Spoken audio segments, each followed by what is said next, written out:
저속노화. 밥할 때 현미보다 이것을 넣어야 합니다.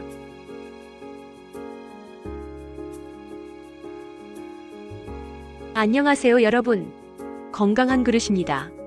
오늘은 나이 들면서도 건강하고 활기찬 삶을 누릴 수 있는 방법, 바로 저속노화에 대해 이야기해 보려고 합니다. 저속노화라는 말 생소하시죠? 쉽게 말해 우리 몸이 늙어가는 속도를 조금씩 늦추는 거예요. 나이를 멈추는 게 아니라 더 건강하고 행복한 노년을 맞이하도록 지금부터 준비하는 거죠. 이 이야기를 들으시면서 나도 내 생활을 조금 바꿔볼까? 하는 생각이 드시길 바랍니다. 그럼 저속노화란 무엇일까요? 저속노화는 외모만 젊게 보이려는 게 아니에요. 우리 몸 안에서 일어나는 노화 과정을 늦춰서 관절이 덜 아프고 머리가 맑고 기운이 넘치게 하는 거예요. 예를 들어 혈당이 급격히 오르내리거나 몸에 염증이 쌓이면 노화가 빨라지는데, 저속노화 실천 방법으로 잘 관리하면 건강한 노년을 더 오래 누릴 수 있죠. 여러분, 아침에 일어났을 때 몸이 무겁거나 예전만큼 힘이 안 난다고 느끼신 적 있나요? 그건 단순히 나이 때문만이 아니라 매일 먹고 움직이고 자는 습관이 쌓인 결과일 수도 있어요. 그렇다면 왜 저속노화가 중요할까요? 나이 들수록 건강이 제일 소중하다는 건 다들 아시죠? 그런데 그 건강은 지금부터 어떻게 하느냐에 따라 달라져요. 요즘은 식습관과 생활 패턴이 바뀌면서 노화가 더 빨리 찾아올 수도 있다고 해요. 하지만 지금이라도 시작하면 늦지 않았어요. 무릎 통증이나 혈압 문제 같은 건 몇십 년 동안 쌓인 생활의 결과일 수 있거든요. 작은 변화를 통해 병원에 덜 가고 약을 덜 먹으면서 건강하고 웃으며 지낼 수 있다면 얼마나 좋을까요? 중년 이후라도 생활을 바꾸면 생체 나이가 줄어든다는 연구도 있으니 우리도 희망을 가져볼까요? 저속노화를 위한 식단 한국형 MIND 식사법을 알려드릴게요. 저속노화의 핵심은 역시 식습관이에요. 한국형 MIND 식사법이라는 게 있는데, 지중해식 식단과 고혈압 예방 식단을 우리나라 스타일로 바꾼 거예요. 혈당을 천천히 올리고 염증을 줄이며 포만감을 오래 유지하는 걸 목표로 하죠. 우리 식재료로 쉽게 따라 할 수 있는 방법들을 알아볼까요? 밥을 지을 때 흰쌀 혹은 흰쌀과 현미로만 밥을 지어서만 드시죠? 건강하게 밥을 드시려면 콩과 잡곡으로 밥을 지어서 먹어야 합니다. 흰쌀밥만 먹으면 혈당이 빨리 올라 노화가 촉진돼요. 대신 렌틸콩, 귀리, 현미, 백미를 4대, 2대, 2대, 이 비율로 섞어 밥을 지어보세요. 통곡물과 콩이 들어가면 혈당이 천천히 올라가고 단백질도 챙길 수 있어요. 한 공기로 약 15에서 20g 단백질을 얻을 수 있다고 하니 밥만 먹어도 든든하죠. 잊지 마시고 집에서 쌀 씻을 때 잡곡이나 콩을 조금 넣어보세요. 처음엔 낯설어도 씹을수록 고소한 맛이 나서 좋더라고요. 반찬에는 채소와 단백질이 골고루 들어가야 합니다. 나물, 채소, 약간의 생선이나 고기를 반찬으로 추천해요. 시금치나물, 콩나물 무침, 멸치볶음 같은 간단한 메뉴가 좋아요. 소고기나 돼지고기 같은 붉은 생육, 가공식품은 줄이고 생선이나 두부를 활용하면 염증을 줄이는 데 도움이 돼요. 조리할 때 버터나 식용유 대신 올리브 오일을 쓰는 것도 방법이에요. 저는 시금치나물을 올리브 오일에 볶아봤는데 색다르고 맛있더라고요. 여러분도 한번 해보세요.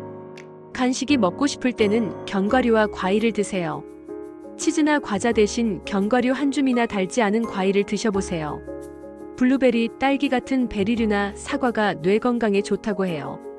저는 호두나 아몬드를 작은 통에 담아두고 TV 볼 때 한두 개씩 먹는데 배고프지도 않고 기분도 좋아지더라고요. 여기서 피해야 할 음식도 알려드릴게요. 단순당과 정제 곡물은 노화를 앞당겨요. 흰빵, 라면, 케이크, 탄산음료 같은 건 혈당을 급격히 올리고 중독성이 있어서 계속 먹고 싶게 만들죠. 저도 예전에 라면을 자주 먹었는데 끊고 나니 몸이 덜 붓더라고요. 여러분도 이런 음식을 조금씩 줄여보세요. 예시로 식단을 한번 알려드릴게요. 아침엔 양배추 한 줌, 삶은 달걀 2개, 무당 두유에 에스프레소 한 샷을 섞어 마셔보세요. 점심이나 저녁은 병아리콩 30%와 잡곡 70%로 지은 밥에 나물 반찬, 순두부찌개를 곁들이면 영양이 균형 잡히죠. 생활 습관을 지금껏 해왔던 것을 살짝만 변화를 줘도 내 몸이 더 건강해질 수 있는데요. 식단만큼 중요한 건 생활 습관이에요. 잘 먹고 잘 움직이고 잘 자고 마음을 잘 챙기면 선순환이 시작돼요. 하루 20분 걸어보세요. 운동이 부담스럽다면 하루 2, 30분 걷기부터 해보세요. 움직임이 근육을 지키고 노화를 늦춘다고 해요. 집 근처 공원을 돌거나 계단을 한 층만 올라가 보세요. 저는 부모님께 이걸 권했더니 다리가 덜 뻐근하다고 하시더라고요. 수면 시간은 밤 10시에서 2시 사이가 골든타임입니다. 잠은 몸이 회복하는 시간이에요.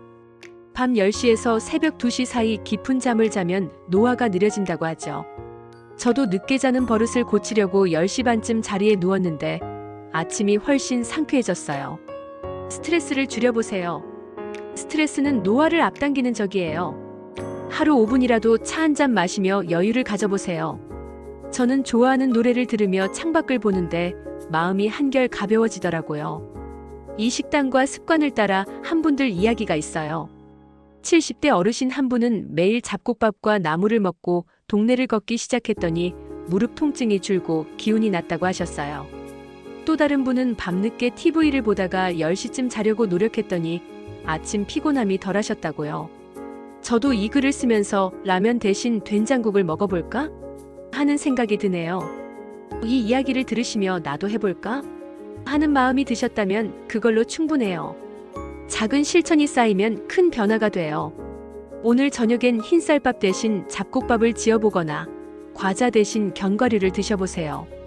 저도 물을 더 마시고 과일을 챙기려고 다짐했거든요. 우리 같이 시작해볼까요? 저속노화는 거창한 게 아니에요. 매일 내 몸을 조금씩 챙기는 거예요. 이렇게 하다 보면 가족과 더 오래 웃으며 지낼 수 있을 거예요. 오늘 이 이야기를 들으시고 여러분의 하루가 조금 더 건강해지길 바랍니다. 실천해보고 싶은 게 있다면 언제든 공유해주세요. 저도 같이 배워갈게요. 오늘 이 영상이 도움이 되었다면 구독과 좋아요 꼭 부탁드립니다.